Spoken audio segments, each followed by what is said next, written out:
2 दिवस झाले मी क्लासला गेलेले नाही. कारण की उशीर झालेला आणि परवा पाऊस आलेला.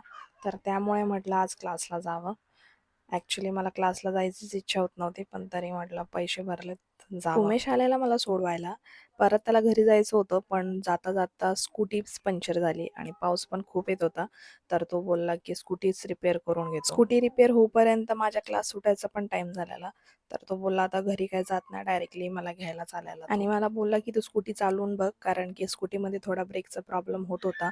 तर मला भीती पण वाटत होती स्कूटी चालवायला. बऱ्याच दिवसानंतर चालवली, तर खूप भीती पण वाटत होती. पण काय नाही, व्यवस्थित चालली आणि उमेश बोलला, "आता उद्यापासून तुलाच यायचंय, कारण की मी येणार नाही तुला सोडवायला." त्यानंतर घरी पोहोचलो. घरी पोहोचल्यानंतर असंच आमचा टाईमपास चाललेला. मी ते उमेशला बोलत होते, "आता काय ना काय आपल्याला शूट करावं लागणार आहे." काय ना काय म्हणजे जे काही चालू आहे आपलं ते दाखवायला लागणार आहे.